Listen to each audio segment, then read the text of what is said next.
Today in the nest, we have with us a hip hop duo, EarthGang. We know there's some Falcons fans from the South Side. Actually, you're on the North Side, you said, but South Side Mays High graduates. What are your thoughts on the Falcons so far this season? I know it's been a kind of tough 0-2 start here. Oh, well, I want to say shout out to the southwest side of Atlanta, you know, Mays High and the west side, spots, you know, West End, Camden Road. My thoughts. Wow, where can I start? I think the first thing is this is hard. Yeah, like I mean, we deserve, the city deserves a winning franchise and a winning organization. You know, we really do. It's the entertainment mecca of the country, and I think, you know, whether it comes from the top of the organization, the quarterback, the defense, the line, you know, we all just we're ready. You know what I'm saying, to take that next step. You know, I saw some improvement from the first week to the second week. I saw some fight, and I think that is the most important thing of any football team, you know, just to know that at the end of the day, you really going to put it all on the line and not, you know, just like give up. You know, I saw Matt Ryan scrambling, doing some quarterback reads and diving into Matt Ryan been trying to use his legs a little more these last couple of weeks, man. It's good to see. Yeah, by any means, we got to make that happen. For me, honestly, it's the run game, man. Like, it's really the run game. I know we're in a passing league, but in order to take that pressure off of Matt Ryan and the pressure off our defense to get our guys, you know, some rest, and so Matt Ryan won't have to throw the ball 50-plus times, you know, we're going to have to run the ball, you know, convert on third downs, stay in favorable down and distance. So that's really what it is for me. And overall, as a team, like I said, we're in the bottom third of a lot of team stats in the league. And, you know, it's just time for the organization to really make some improvements. Yeah. Now, when both of you guys, you look at this Atlanta Falcons football team, who was the one player on this team, fellas, that is must-see TV? Who y'all think? Y'all can't have the same. You can't have the same person now. It's Cordell Patterson. It's easy for me. He's on my league. I've drafted him. You know what I'm saying? Like, he's really doing his thing. He's very creative. Every time he touches the ball, he has the ability to take it to the house. You know, I love, you know, Ridley, and I love Kyle Pitts. I was gonna say Calvin Ridley. You gotta give it up. Those guys are very, very amazing. But Cordell Patterson, he just has that factor where, like, put the ball in his hands, he's gonna make something shake. You know, that's dope. Yeah. Who are some of your favorite Falcons players throughout the years or memories ever, you know, of history? Oh man. I've been a Falcons fan since 1998 that I can remember. So I was in like second or third grade. I remember that from the Super Bowl, because I thought that's what I was going to grow up in. But honestly, I gotta say Michael Vick first. I just gotta say it. You know what I'm saying? I grew up watching Vick. True story. Gotta say Vick. Grew up watching him. I remember the Chris Chandler era, like a little bit. Favorite Falcons fans ever. Oh, you know who don't get talked about enough? To me, Algie Crumpler. I knew he was gonna say that.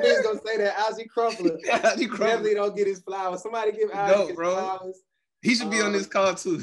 Algie Crumpler. I would say, you know, you gotta go Deion Sanders. Gotta go Deion prime time. Michael Vick, Jesse Tuggle, Asante Samuel. You know what I'm saying? Like, these are some of the people that kind of laid the foundation for what we have now. So, like, you know, definitely shout out to those guys for sure. So obviously the Falcons shaped who you are as sports fans, but being in the city of Atlanta, how has that kind of shaped you guys as artists? It's definitely kind of made us who we are. You guys think Atlanta is a cultural hub of not just, you know what I'm saying, the South, not just America, literally of the world. There's a lot of things that have started here at a microcosm and just have grown into a bigger thing from Atlanta. So growing up in there, it does inspire you to always try to tweak art and to break the rules and bend the rules and try to do different things, because there's so much art going around you, so much culture going around you. It's like, well, what can I bring to it? So I think more than anything, it's the originality that you get just from being in the city. Yeah, when you guys look at music now, I love music, man. I grew up to music, all kinds of music. I listen to music within everything that I do. When did you guys fall in love with music, man? From the jump. My parents used to just play like all Motown records, you know what I'm saying? Yeah. They from that era. So like they would just play Motown records, and I'm just like, yo, like the musicality, the bass lines, the reverb, people singing, the background vocals, the stories that's in them. I'm like, man, this is I love this. And then, you know, I take the journey to keep modern day, you know what I'm saying, what's going on when we got like the crunk era or Outkast, Ludacris, T.I., you know what I'm saying, when trap music came in, or like, you know, just the R&B. And shout out to JD, man. I don't know why people are talking to JD. I don't know why people are talking to Jermaine Dupri so crazy right now. I don't know why they trying him. I don't know why they trying him, because he has a vaunted career in the music industry, you know. He's a key piece. He's a all key the piece. acts that he's touched, really helping setting the stage for Atlanta and what it is today. You know, like that's just and for us just coming up, watching each one of those like acts that you mentioned like become a thing and become iconic to people outside of us, it's such a confidence booster as a kid. Like you just really feel like, okay, no, people from where I'm from are significant to this world, and I should be significant to this world. You know what I'm saying? Like that adds to love of music and everything overall. Now in this music business, man, you can get a lot of iffy things go on. You can have some exciting things. Now I want y'all to get the people, man. What's one of the funniest stories that y'all have experienced in this music world so far? Funny stories, man. What's some funny TV appropriate stories? I'm about to say some funny TV appropriate. Hey, we a late night show. I didn't know that. Let's see. What can we say? There's so many. Can we clean up? I'm not even trying to clean up the note. I'm trying to put something in my mind. It's just so many things. We've been on tour for the past 7 years, essentially. So that's a lot of, you know what I'm saying? That's world traveling. It's different city every day for 7 years. There's a lot of things that can happen randomly. I ask you this. What's the best outside of Atlanta? Because you know that's where y'all grew up at. Mm-hmm. What's the best city? What's the number one city that y'all guys love? Yeah, y'all love to perform in. I'm gonna say, I got two. I'm gonna say, one of my biggest like reception wise, when we was in Joburg, there was nothing like that ever. Like I've never been received by a large group of people like that. Like top Joburg and Cape Town too. Cape Town. So Joburg really like. So funny story, y'all. So I go to South Africa every year.